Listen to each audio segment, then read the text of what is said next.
Hello my friends and welcome to episode 33 of our Football Manager 2019 Let's Play with Rangers. Bringing you onto the finance screen for the first time in a while.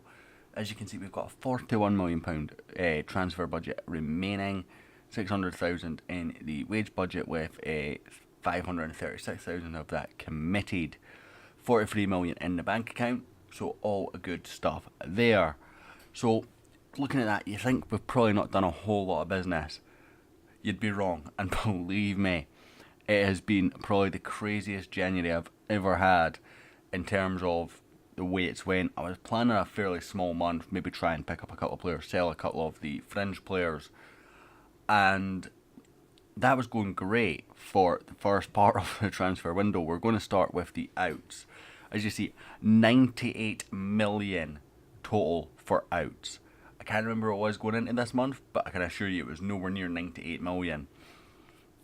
And that has meant that we've got 43.5 million on the ends. Some of the outs are not fully paid up yet, so we're going to get to January. And we're starting with Shinji Kagawa going to China for £10 million. He came, he played 3 games, scored 1 goal. Never really had much of a chance, but I never felt he was capable of breaking into the team over the players that we had. At the time, he requested a transfer request, and I felt, you know what, we can cash in. Jesse Rodriguez also handed in a transfer request. We spent £4 million on him, and PSG paid a fair amount of his wages. He's gone to Millwall, who are in the Premier Division at the minute, fighting relegation. We've got a 20% sell-on fee of profit on Jesse Rodriguez as well. So, you know, there's maybe a bit more money to come on this one. And then the big deal happened.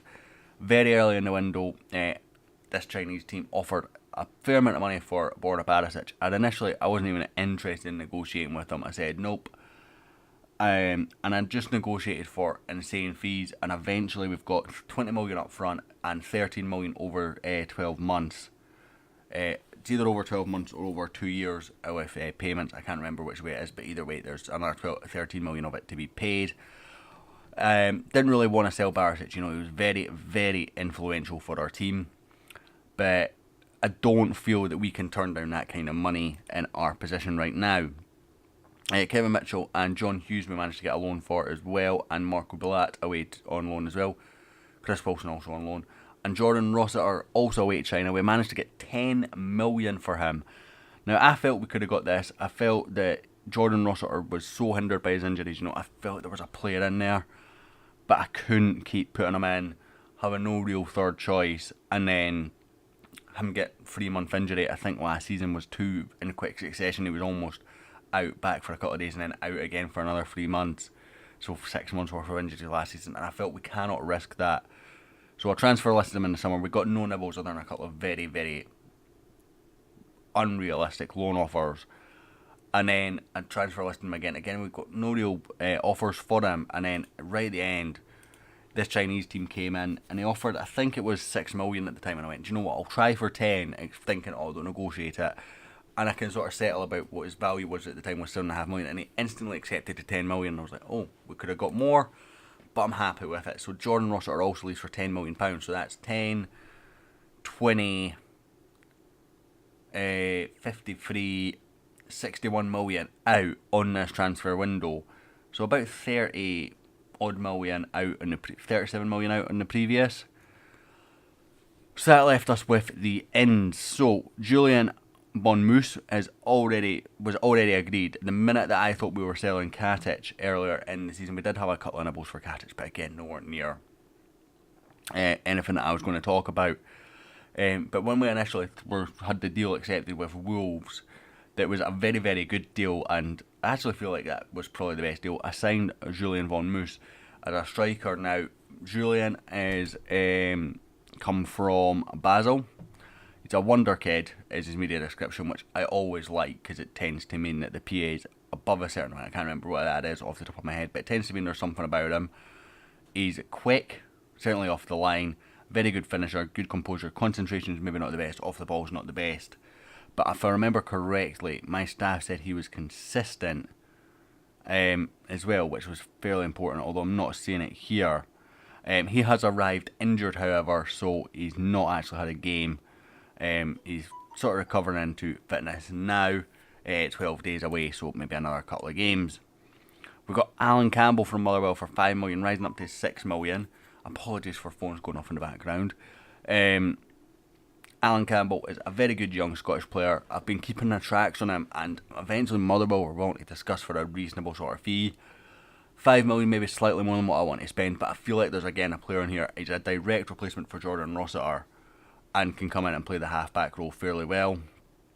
He's not the tallest or the best in the air, physically fairly good, but he's brave, and I like brave players with a high work rate. And he can pick a pass. As much as he's only got 11 passing, some of the passes I've seen him playing in his initial starts, we've had 2 games out of him plus 1 in the cup, and some of the passing that I've seen off him is very, very good. We then went, and this was about the same time Barisic was leaving, and we got Ryan Porteous from Hibs. Now, Porteous is a very, very good defender. He's not got the aerial presence of a Katic or a Bushiri, but he's Scottish, which eases the burden a little bit on our Europa League. I want to have a Scottish core, and I've said that we want to start progressing into more homegrown. Getting the first part of that is to have a Scottish core, so I wanted to target specifically Scottish players. And even redistributing some of the wealth that China sent to us into the Scottish League benefits the Scottish League, which then benefits the coefficients, which then benefits us. So getting someone like Ryan Porteous for me was a no-brainer. He's got a lot of potential. That potential has actually gone down since I signed him. But he's played 2 games already, 1 off the bench and 1 in the cup. Very, very good signing. 5 million rising to 7.5 million. And then we got Charlie Taylor as a direct replacement for Borna Barisic. Now, I scouted a number of left-backs, and it actually was a good window to be scouting left-backs. There was a number of very, very good left-backs on the transfer list. There was a lad from Bayern who was very similar to Charlie Taylor, not quite as good defensively, but slightly better going forward. There was a lad, Kasalnic from Arsenal was on the transfer list.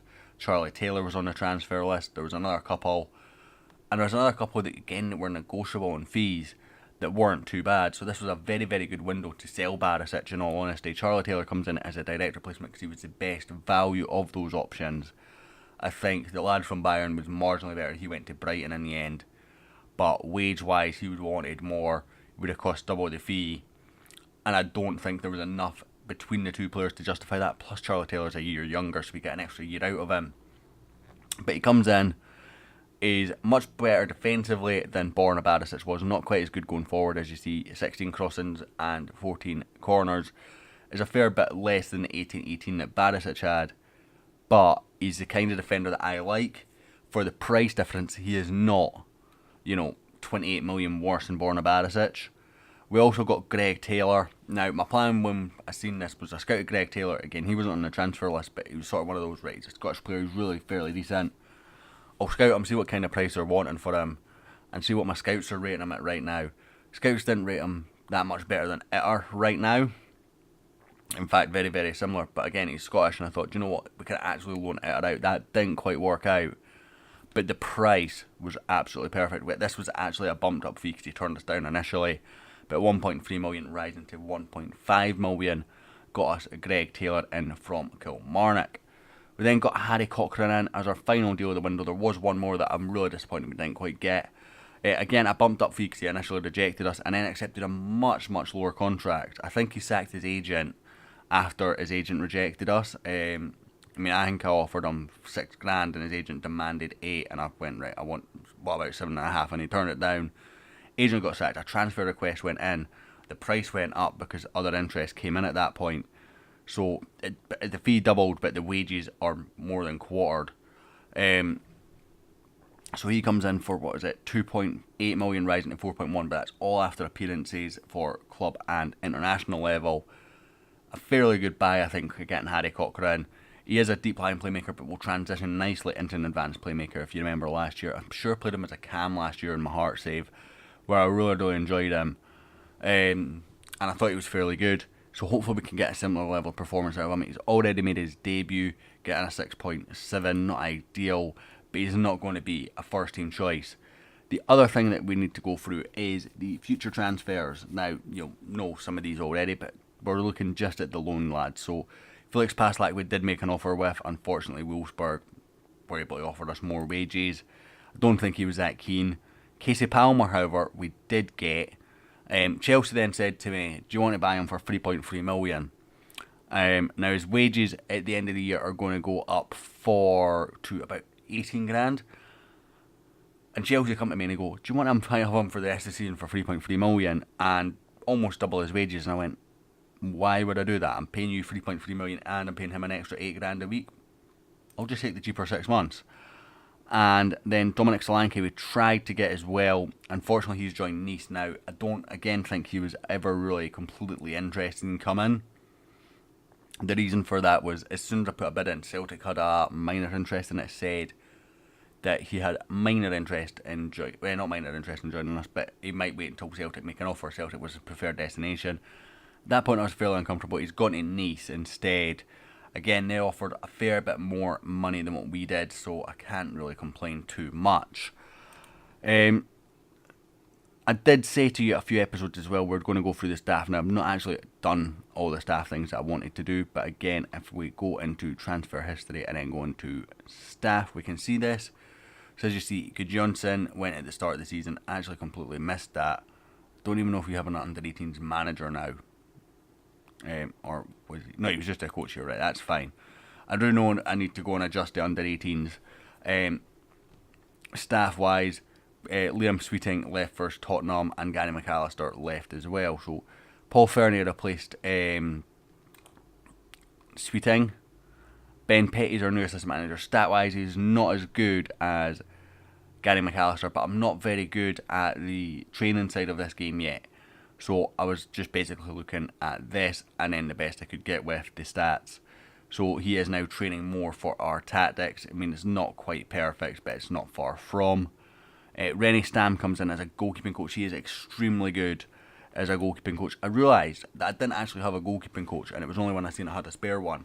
And I don't know how long I've gone without having a goalkeeping coach because I can't actually find out when anyone left. Jeffrey Tallan has arrived as a coach as well. I requested more coaches. He comes in. I can't remember what he's doing. I think he's doing something anyway that he's very, very good at. 4.5 star. And then we've got Ashley Higgins and Paul McGuinness coming in as youth coaches as part of that rebuild. So overall, I'm fairly happy with how this is going. League table wise, I'm going to go through next season. You can see we're second in the league at the top here. Next season, next episode, when I go through all the fixtures. But our team is looking fairly meaty. You know, there's still a few players that I was hoping to get out on loan. A couple that I was maybe interested in selling that didn't quite work out. Tavernier we did get a couple of bids for, but it wasn't until the last day of the transfer window that it popped up, so I couldn't replace him in that time. And I didn't really feel like there was any great replacements. We've promoted Jordan Houston to the first team. He's made his debut. He's actually made a Premiership debut as well. He's nowhere near ready yet, but I do know that a player can come out of him, so I'm going to start pushing him because I know he's done really well for me in a offline save on 18, and I know he's got similar potential on this game, so I know I can make a player out of him. I just need to do it. So I'm going to start pushing him in a little bit and see how he develops it the next 6 months. Other than that, guys, thank you so much for watching. I hope you enjoyed. If you did, hit like, hit subscribe, and I'll hopefully catch you all next time.